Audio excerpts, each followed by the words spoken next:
保密局密杀我滕世杰，早已不是什么秘密了。而且这个秘密是沈处长告诉我的。这怎么半夜3更又出现了一个上海中心局情报处的上尉？属下当时也觉得很怪异。此人说了什么？其他就没有什么了。我告诉他，沈剑秋处长刚刚还在此，现在去了江阴战地医院。坏了！师长，怎么了？怎么了？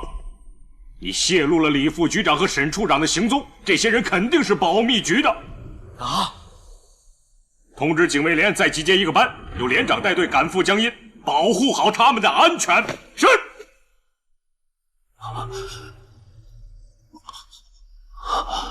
剑秋，局座，剑秋，局座，你怎么样？要隐蔽起来。局座，有程参谋长和医师的弟兄们在，你不用担心。沈处长，局座说的对，这儿有我照看，您快点回师部，那里更安全。一定要隐蔽，不要泄露。我还要马上返回上海一趟。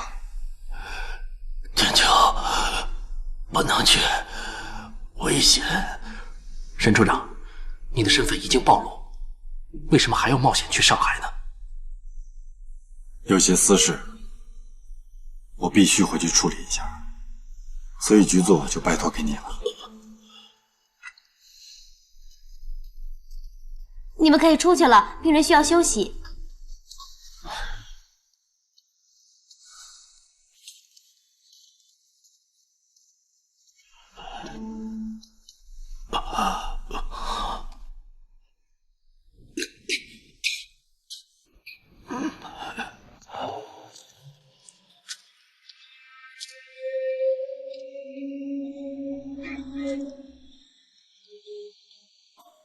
长官好。你好。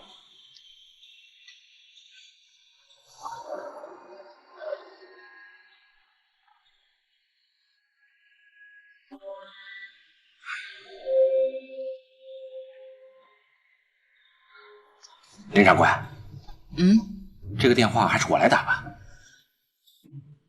好。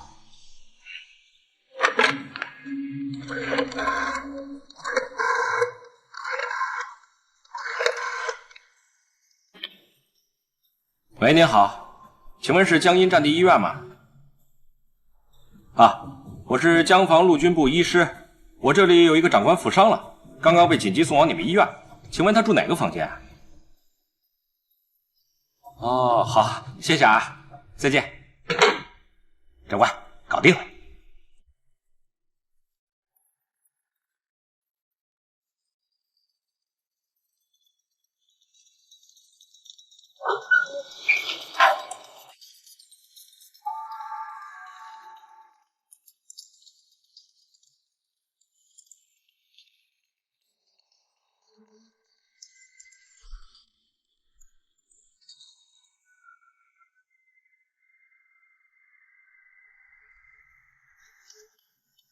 沈处长，你打算什么时候去上海？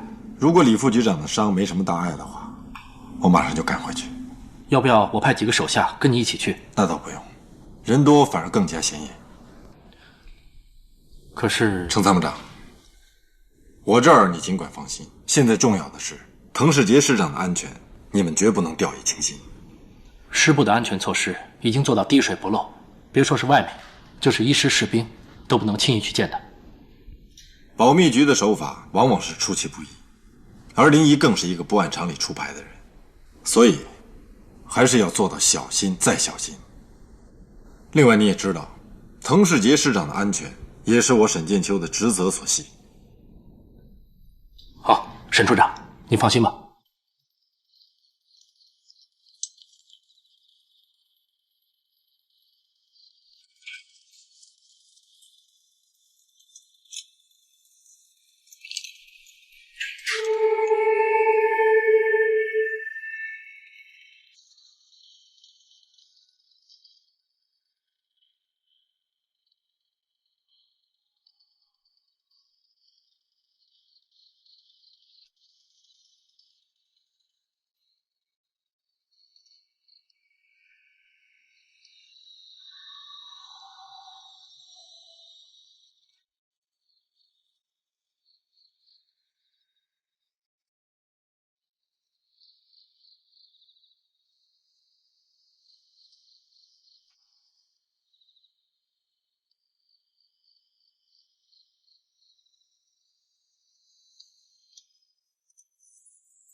李局长他……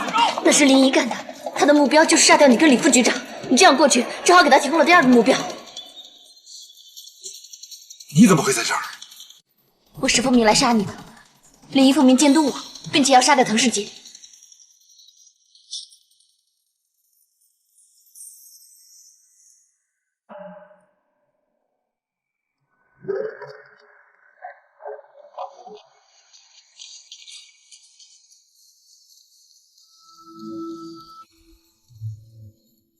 从位置上看，他应该就在病房对面的民房上面。所以你绝对不能进病房，我去对付他。母亲，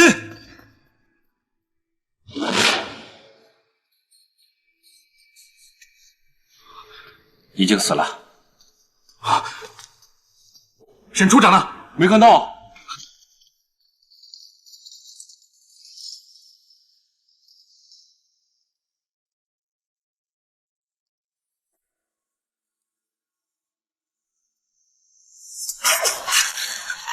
参谋长，随便打，随便打，快，参谋长，快！此地不宜久留，我们已经暴露了，撤。是。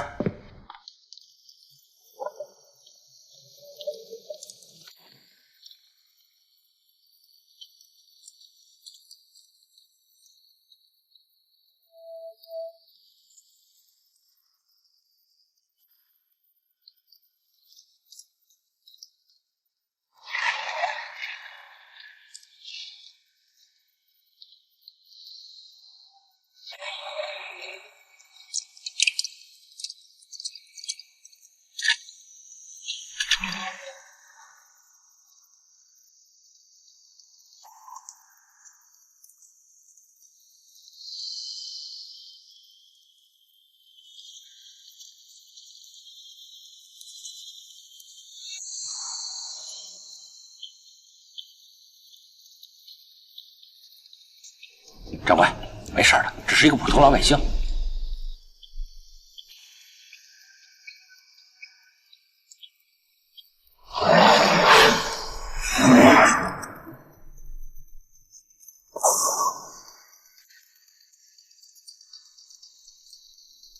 你最好保持现在的姿势。叶梦欣，真是踏破铁鞋无觅处啊！我正要找你呢。看来我们彼此都在寻找对方。好，我想我们也应该有个了结了。我也是这么想的。你知道吗？你们沈家的人打碎了我对这个世界所有的梦想。沈剑秋让我对爱情绝望。陶公亮主动去保密局向严金饶出卖沈剑秋，让我对亲情绝望；而你，叶梦欣，则让我对姐妹跟同志之间的友谊绝望。我会永远珍惜我们之间的友谊，但是我不能看到这世界上到处充满阴谋和杀戮。你一直都在骗我，你一直都喜欢他。那个共产党沈剑秋，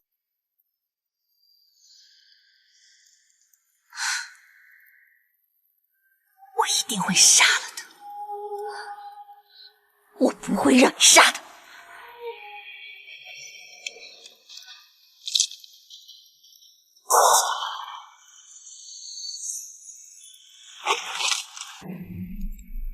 如果我没有猜错的话，是沈剑秋吧？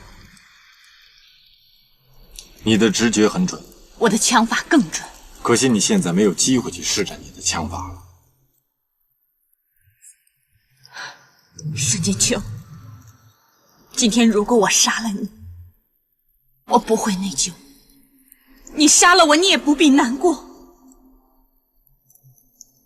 如果说我们两个人之间的爱情是一场游戏，一个圈套的话，那是我们两个人共同编织的。只是当我发现你有可能在利用我的时候，我已经无法自拔了。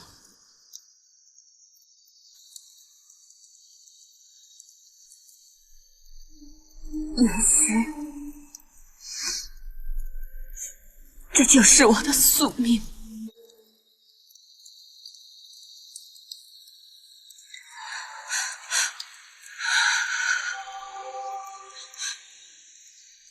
林小姐，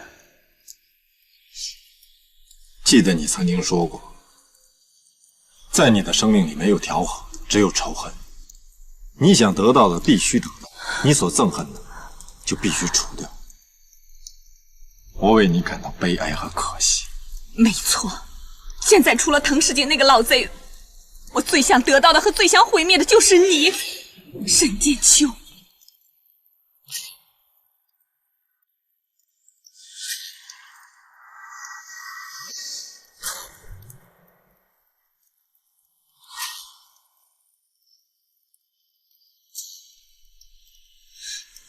只可惜，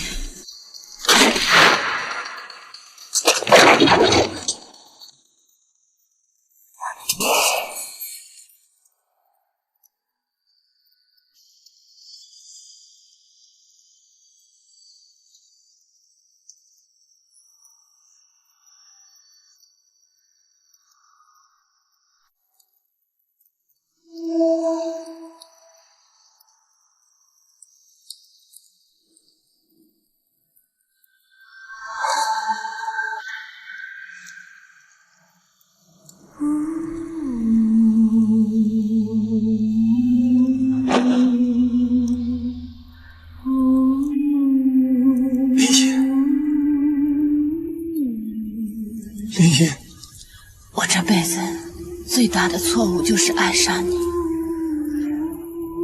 如果有来生，我还会爱你，也会杀你。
报告刘副处长，警示电文已经发到了。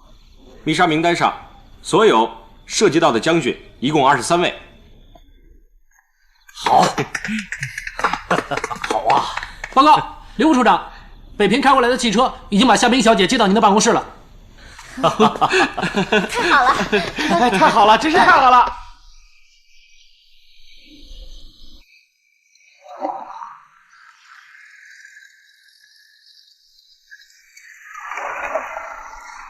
孟坚，这个时候你还是不要跟我回去了吧。你自己回去，我不放心。你不用担心我，我运气一直很好，只是什么？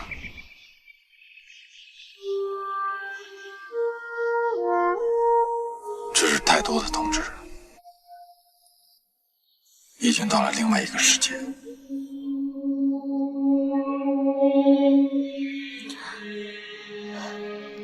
哥，你觉得这样没完没了的杀戮游戏有意思吗？中国就是中国呀，为什么是新中国？新中国是一个梦想，是激励那么多同志义无反顾、勇敢赴死的一个梦想。好在同志们的血没有白流，这个梦想已经离我们越来越近了。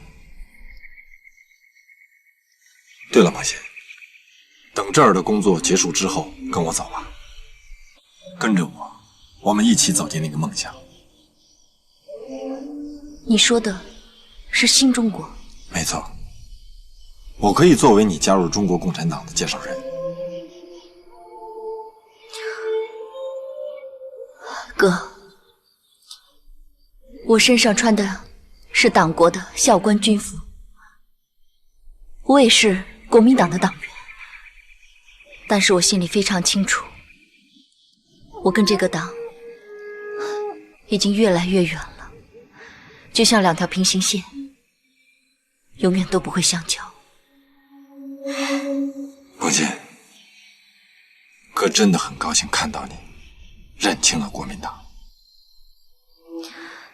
但是，我跟贵党的关系，可能也是两条平行线。那你考虑过没有？解放军几百万大军即将攻破长江，你的将来何去何从？哥，你现在就别跟我说这些了，我现在心里很乱。那我们就说现在。眼下保密局你肯定无法回去了。你看这样行不行？等到了上海，你送我回去，我简单的收拾一下行李，我回去接上丁大妈，然后跟家里人告个别，再出来跟你会合。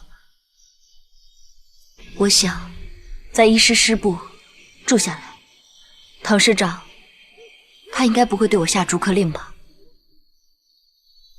好，哥尊重你的选择。滕师长那儿的工作我来做。好，你回去一定要小心。放心吧，蒋公绰、林仪、毛不新他们被清除掉，半个行动处的人马也就没了。他严敬尧总不至于到我们家去蹲守，缉拿我吧？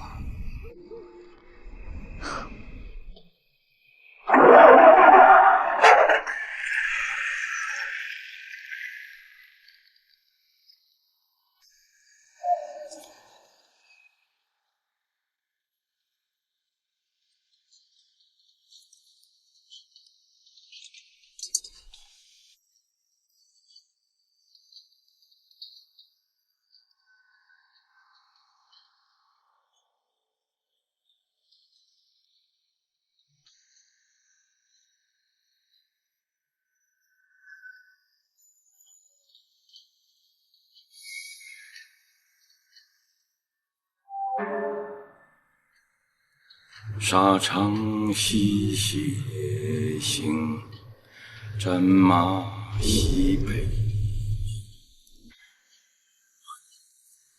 愁的何时杀得清？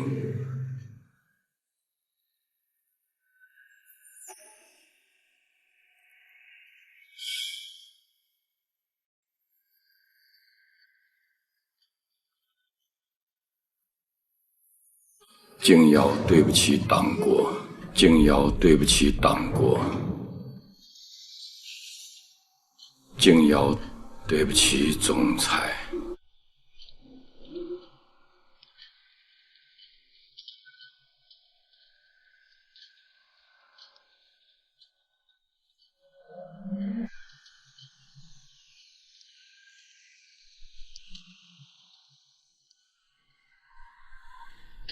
夏小姐，请用茶。哎呀，夏小姐，这新茶在北方那可是最珍贵的东西啊！刘副处长，我根本就没有心思喝茶，我总是担心建秋他们那边。夏小姐，我和你的心情一样。眼下国民党那边四分五裂，我们已经指定滕师长去保护建秋的安全。胡闹！你程斌作为参谋长，怎么一点头脑都没有啊？这都什么时候了，你怎么能让沈处长再次回到上海呢？他根本不听我的劝阻，执意要回去，而且还带着他妹妹易梦欣一道回去了。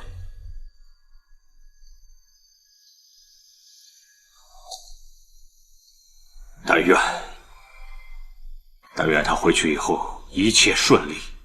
如果他要是有个三长两短，我怎么向刘副处长交代呀？不行，这样不行。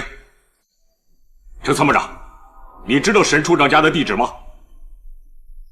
沈处长临走的时候给我留了一个地址。你立刻到警卫连找几个老兵，迅速赶往上海。是。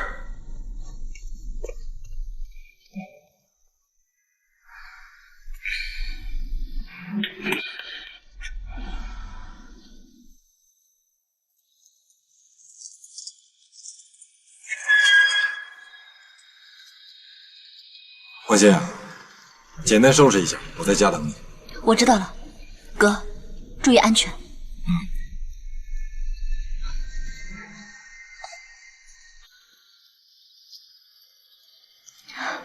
哥，再见。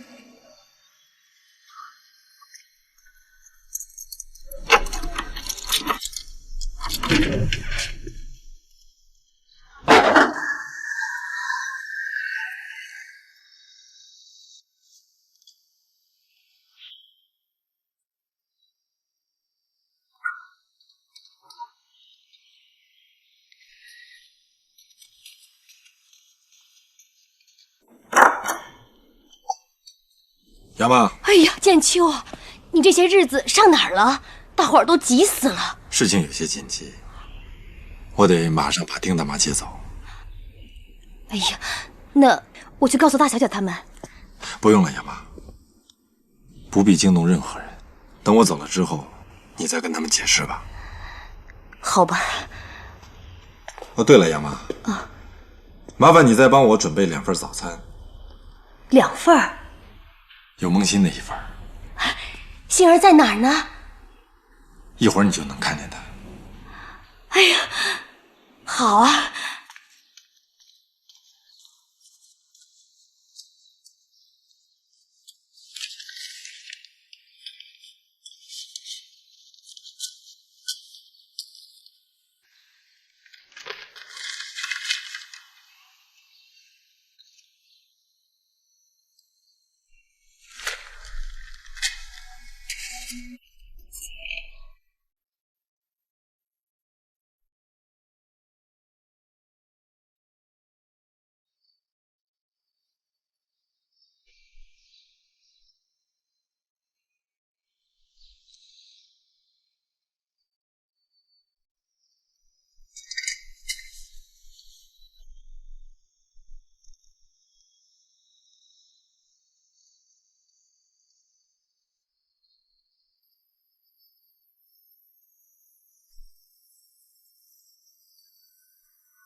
小姐，要车吧？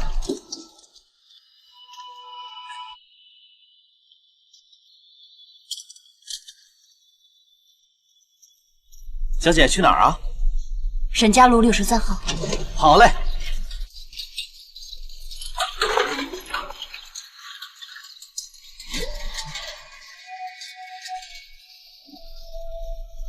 亲爱的梦欣，我几乎是在突然间接到赴台湾的命令的，打了无数电话都无法找到你。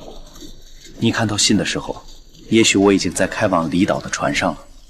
不知道这次分别是不是为了下一次的再见，还是从此天各一方。我只能默默地祝福你，同时也期待着能在台湾和你相见。永远爱你。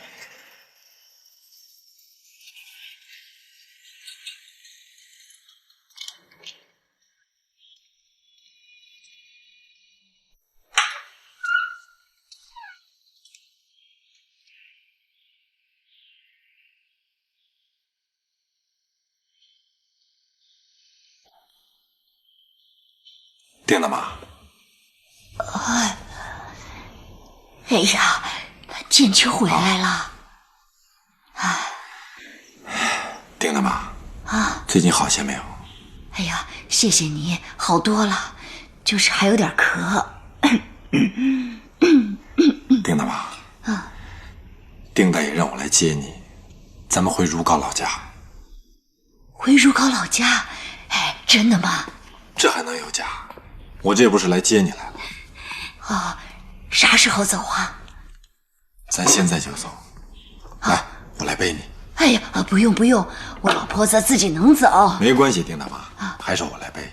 来。哎呦呀，不用不用，那都不好意思。来。哎呀，不好意思啊。没事的，没事的。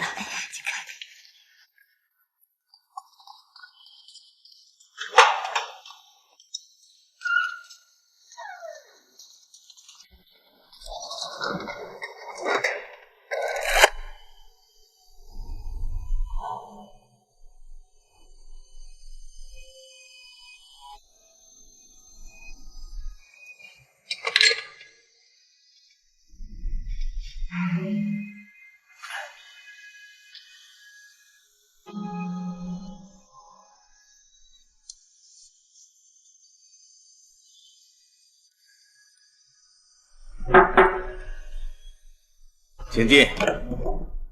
早啊，陶先生。来坐。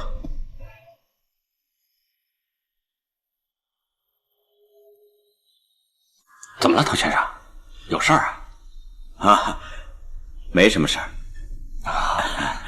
我呢，有个想法啊，我想再努力一把，把若兰接回来。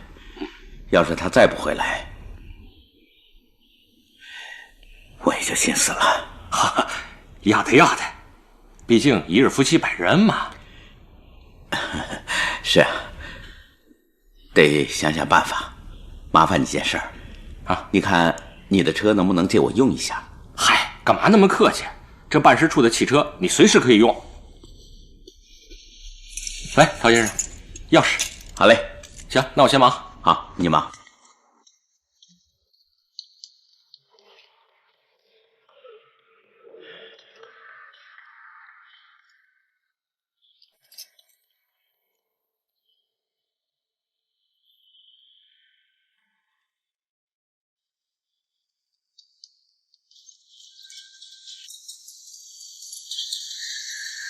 再快点！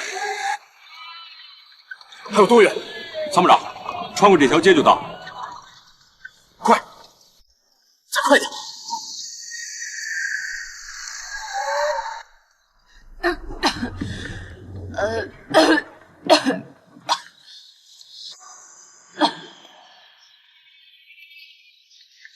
我说剑秋啊，咱们还是告诉大小姐他们一声吧。还有若兰，她也在家里住呢。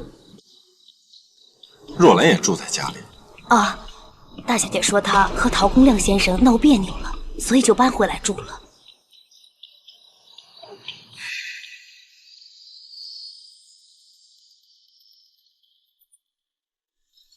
算了，亚妈，还是不告诉他们。我担心梦欣等一下就到。哦，好吧。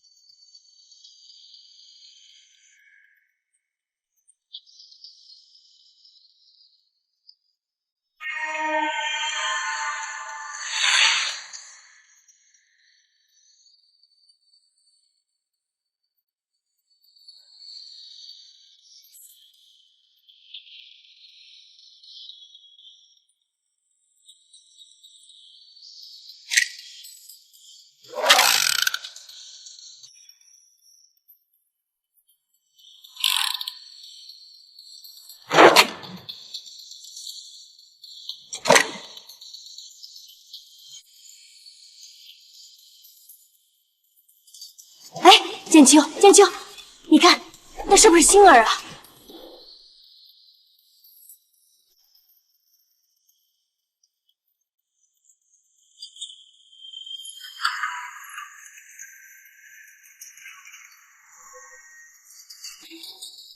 杨妈，星儿，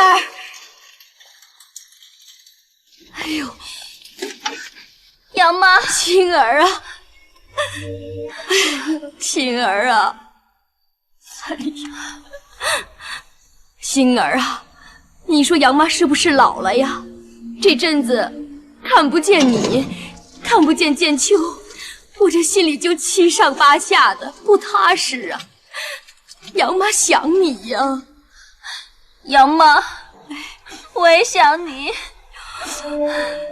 哎呦，这不踏实了，回来就好了。杨妈，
对了，杨妈，我给你还给沈家带了一个礼物。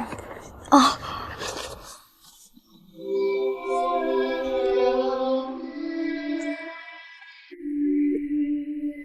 哎呦，哎呦，我的老天爷哟！这是沈家的全家福啊！我还是10多年前见过的。这一发生战争啊，就再也找不着了。你不知道，大小姐呀，为了这张照片，那个懊悔哟。剑秋啊，剑秋，你快看，这可真是沈家的宝贝呀！你看看，这是老爷，这是夫人，这不是你吗？都长大了。这是大小姐，这是星儿，这是若兰，没错。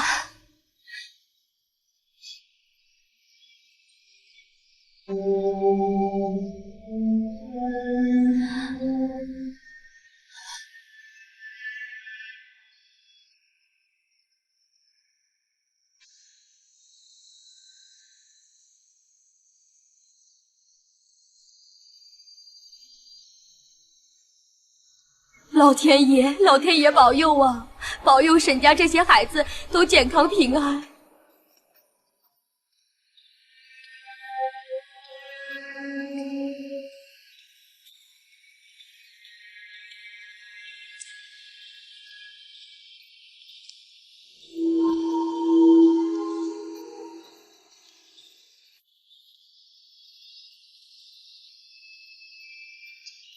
老天爷保佑沈家的孩子们健康平安。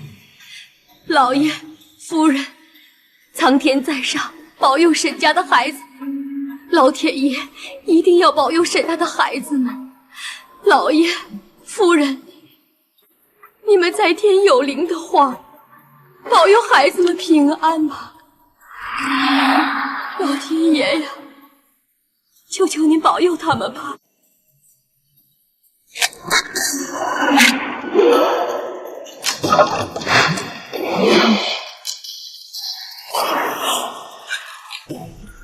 景兰，我好像听到有枪声。有孩子！哎呀！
怎么了？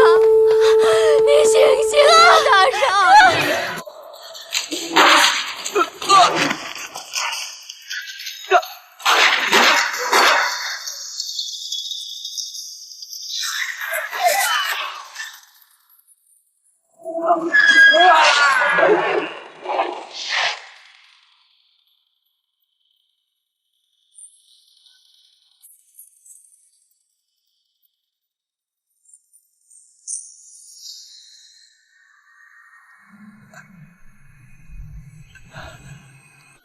后宫令，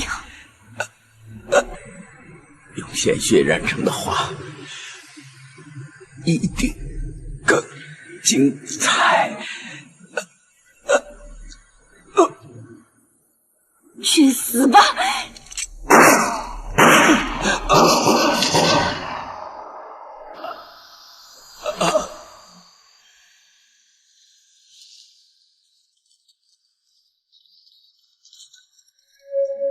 怎么回事？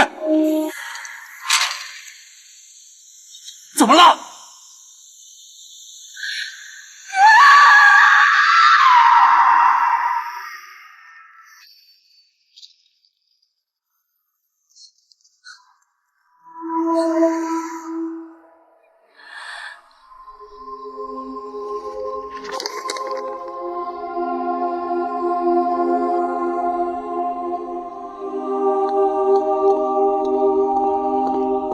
刘副处长，找我有事啊？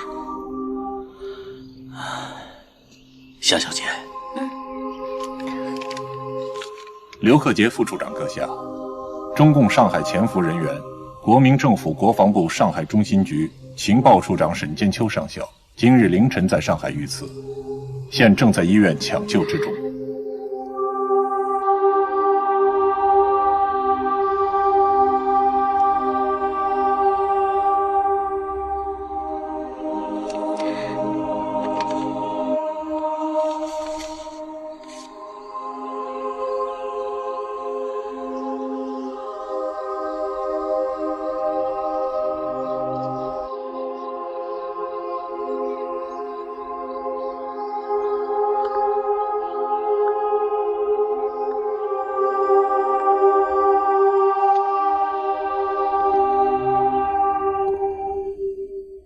在我潜伏人员的喋血阻遏下，国民党保密局匆匆出笼的密杀计划被迫流产。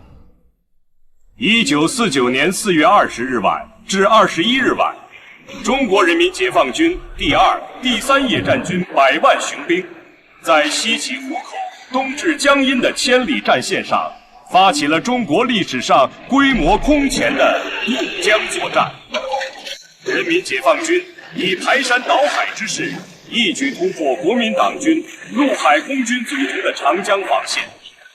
4月23日，人民解放军占领南京，宣告了国民党22年反动统治的灭亡。6月2日，解放崇明岛，渡江战役宣告胜利结束。